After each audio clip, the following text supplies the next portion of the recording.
수십 기 원전을 해안에 다시 건설한다고 합니다. 그 중에서 상하이 남부 친산 원전에 서해에 삼중수소를 배출을 하는데 이게 앞으로 후쿠시마에서 오염 처리가 되고 난 뒤에 방류할 예정된 거기에 비해서 삼중수소가 5 내지 10배 많습니다. 중국에 대해서는. 그래서 제가 궁금한 거예요.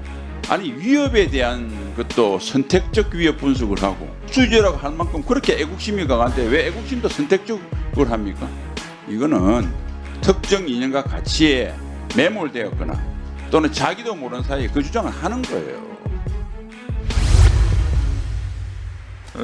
여러 의원들이 저희 당 의원들이 말씀하셨는데 미국산 쇠고기, 뭐 사드, 천안함, 또 최근에 자위대 군합발 괴담까지 이렇게 많은 괴담들을 그동안 10수년간 하고 사실이 아닌 거로 증명이 됐는데 그 괴담을 퍼뜨린 개인이나 집단이 한 번도 국민들에게 미안하다고 하는 사과를 하고 재발 방지 약속을 한 적이 있습니까?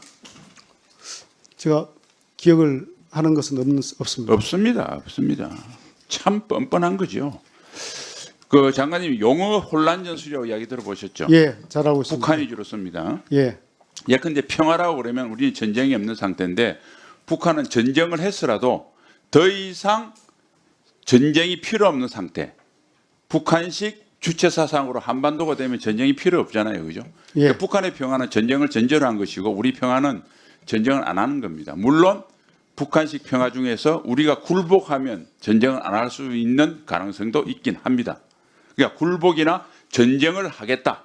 상대방이 굴복하거나 상대방과 전쟁을 하겠다는 게 평화입니다. 자, 똑같은 관점에서 후쿠시마 오염수가 맞습니까? 오염 처리수가 맞습니까? 오염 처리수가 정확한 그렇습니다. 표현이라고. 그게 IAEA에서 인정하고 한국 원자력에서 인정하고 오염수는 방류할 수 없습니다. 그렇죠? 예, 그렇습니다. 예, 방류를 한다면 오염 처리수죠. 예, 그렇습니다. 그런데 출창 오염수 운운합니다. 용어 혼란 전술입니다. 왜 본을 봐도 절대 본을 안 봐야 될 북한의 본을 보는지 저는 전혀 이해할 수가 없습니다. 자, PPT 띄워주세요. 자, 그 오염 방류하게 될 오염 처리수가 그 오염 처리수마저 우리 근해로 올 가능성이 있습니까?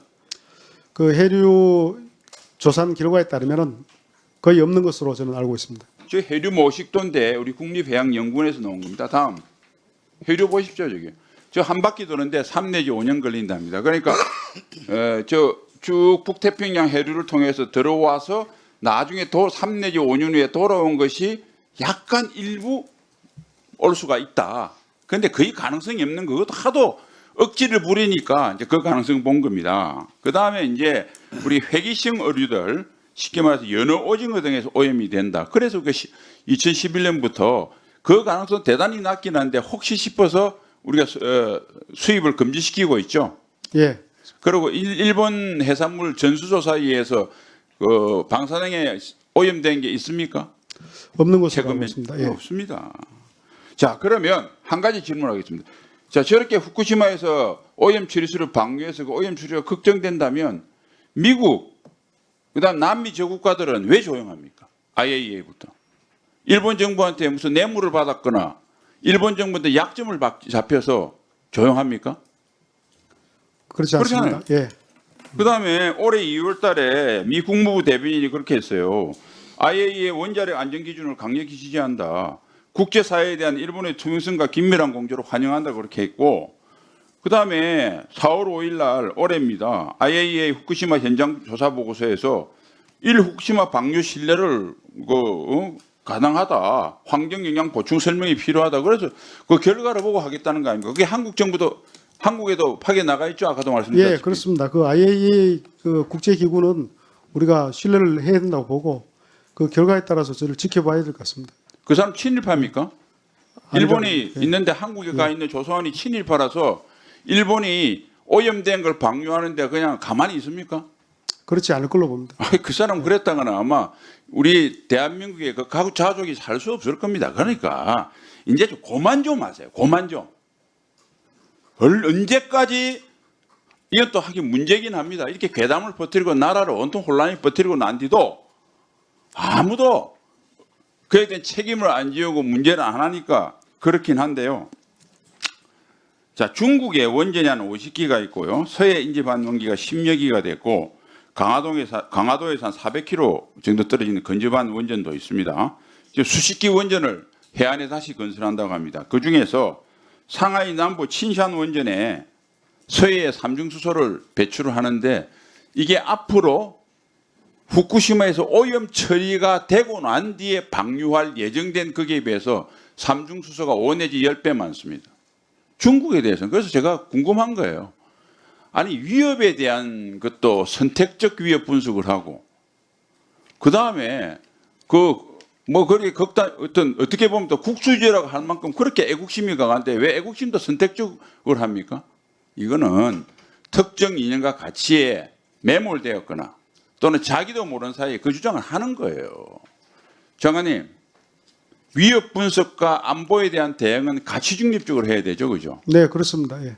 그래서 동서고금, 소련의 지금 러시아의 안보나 미국의 안보나 다릅니까? 다르지 않습니다. 예. 그렇습니다.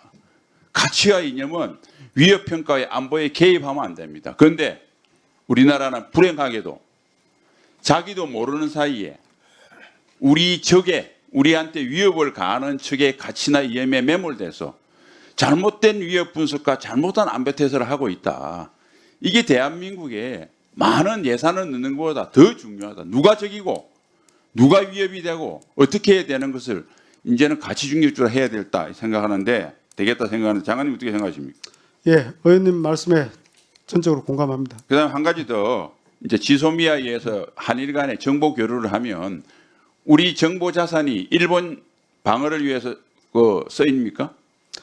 아니잖아요. 예, 그것은 우리가 판단해서 우리가 선별적으로 주기 때문에. 그렇게 하더라도 예, 예. 윈윈하는 거 아닙니까? 그렇습니다. 서로가 도움이 북핵이나 되고. 동일한 위협에 예, 그렇습니다. 시간이 없어서 한 가지 더 묻겠습니다. 아까 어떤 의원이 일본이 반격할 능력을 가져서 그렇다면 선제 공격을 할 수 있다. 이게 또 점핑을 하던데 논리 비약을 하던데 반격하고 선제 공격 같은 겁니까?